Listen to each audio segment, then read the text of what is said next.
Thank you, Johan, and thank you for having me in this session, and very especially thank you to Presbymania for coming to South Africa. Welcome you, and I hope you'll enjoy your stay. And we certainly hope it will not be the last time. So I'd like to tell you about our experience with the Frik accommodating IL. I'd like to note that I do have a financial disclosure. I'm a consultant for Power Vision. So the Frik Vision accommodating IL, if we give you an overview, the Frik Vision IL mimics the natural accommodation through the true shape change for seamless vision from near to distance.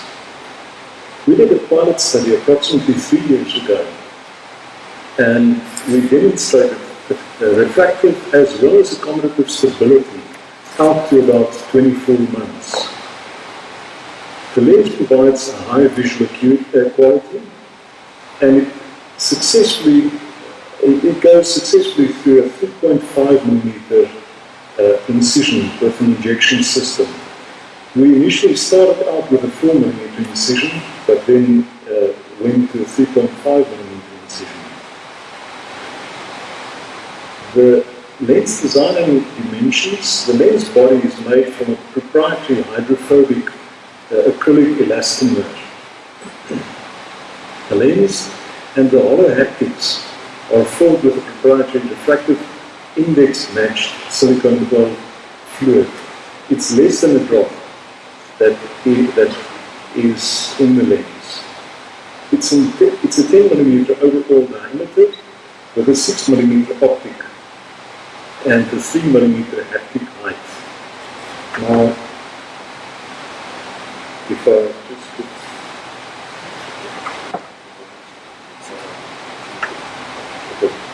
if you look at the lens design here, so we have the haptics, which are fluid flow, and the optic. So there's a transition of fluid from the haptic to the optic and vice versa. The lens is delivered by means of the so-called power jet delivery system. The Frik Vision lens is paired with this system. The injector utilizes a unique fluid-based method of delivering the lens into the capsular bag, which I will explain to you just now. The lens is therefore implanted into the capsule, similar to a conventional IOL. Here we see the injection system, and here we have the lens preloaded into the system, so that you can fold it in a special way to insert it into the injected system. So if I could perhaps just show you a short video. So we have a standard incision, as you can see there.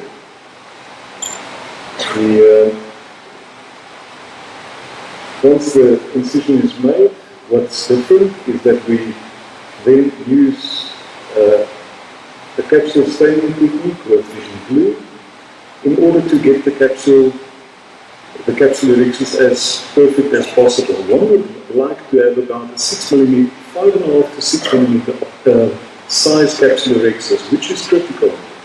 The capsulorhexis also needs to be centered well onto the optical center of the natural lens. If the capsule is too small, if the capsulorhexis is too small, you have a problem in getting the lens into the capsule. If the capsulorhexis is too big, you have a problem with the lens dislocating out of the capsule due to the capsule mechanism. So we use this guide ring, which is from Dr. Tassenio from Belgium. We've changed the technique recently, whereby we just mark the cornea, and thereby minimizing the intraocular manipulation.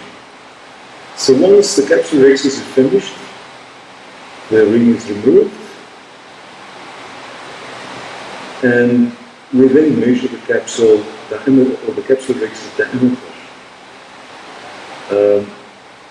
If the capsule rex's diameter does not conform to the size that we intended, we abandon the implant.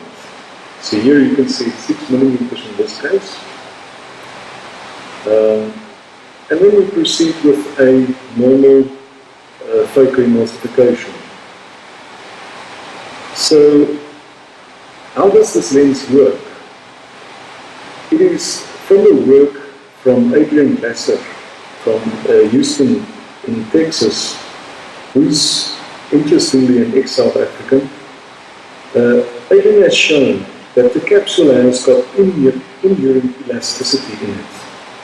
And it functions very much like an elastic band at the equator of the lens. So the capsule tends to constrict the lens from the equator, and therefore there is tension on the zonules, a consistent tension on the zonules, so that if the ciliary body would contract, then the lens becomes more globular in shape. It's important to prepare the capsule properly for this lens. Therefore, we do a capsule polishing of both the posterior capsule as well as the anterior capsule, as you've seen with the binomial technique. After this is done, we enlarge the incision to 3.5, and then the placement of the lens. You'll note that we put the injector over to the right-hand side and tilt it slightly, because this is not actually a lens, it's actually a device. You will see where the gap haptic comes out, and it forms a J shape, which moves posteriorly into the capsule bag.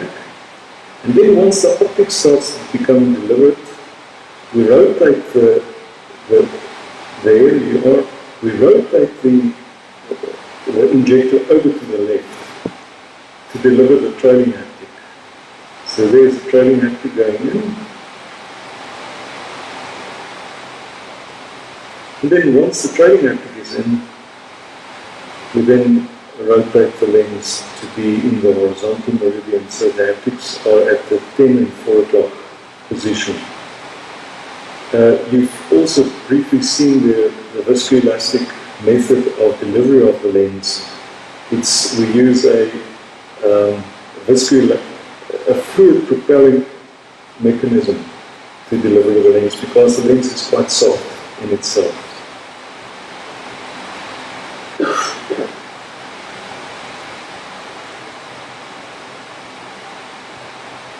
So what are the results from this? Here you can see the visual acuity and accommodation information. Now, these graphs depict base corrected acuity for all of these lenses, because there was a challenge as well. As this lens has got an accommodative ability, now we are not working with a fixed refraction or a fixed lens power to implant. And the lens implant, the lens power is also dependent on the bag size. So if you have a small bag, the lens is slightly compressed, so you get a myopic outcome. So if the lens is into a bigger bag, you get a more hyperopic outcome. So initially, we didn't get perfect refractive outcomes because we had to develop a nomogram for this. So these graphs depict the best corrected acuities at the various distances. So at distance, here you can see, so this is not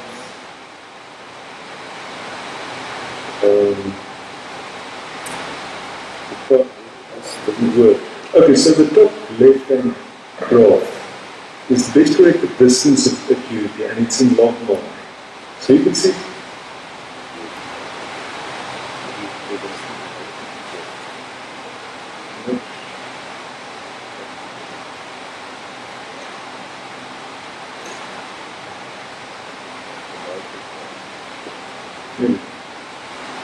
sorry for this.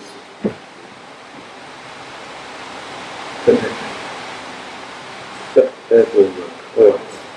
So here we have the best corrected acuity, the best distance corrected acuity.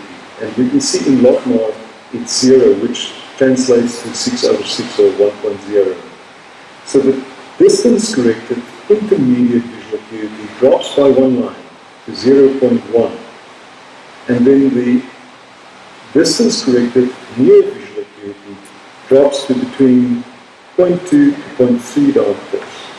Now what's important is that because of this problem with the lens power calculation, the lens was intentionally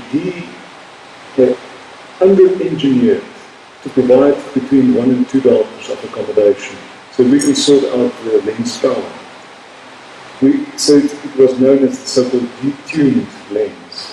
So now they've changed the optic design and the haptic design actually to provide between 3 and 4 diopters of accommodation. So we are in the process of starting this second or one of the next phases of the study during the middle of this year. With this, there are various methods of measuring accommodation. This method of accommodation measurement was by means of defocus, and we got about 3 diopters of accommodation. But in objective accommodation measurement, one would get between, on average for the whole group, for about 1 to 1.5 diopters. But there were some patients that had accommodation effort of up to 3.5 diopters in this series. One of the criticisms of this technology is what about capsular contraction? So here's the lens in situ,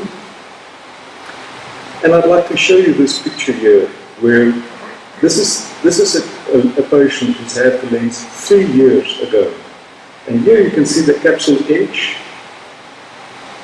and it's still intact. And if we look on the SID plan, you can see there's no fibrosis, and this is because the capsule is not in contact with the optic, and the capsule bag is open. Here you can see the conductive mechanism on the side. So the safety and biocompatibility. After the initial healing period, there were no signs of inflammation. Cells and flair were absent in all eyes. No observations of iritis or unusual intraocular findings. The lens remained stable and centered. The endothelial cell counts were normal for intraocular surgery. And to date, we have about 50 successful implants with a 3.5mm system at 7 clinical sites. It's designed to fully inject the lens into the capsule bag in one step. We have visual acuities which are stable up to 24 months, and very good distance and intermediate and near vision for this detuned lens. We look forward to the next part of the study. Thank you.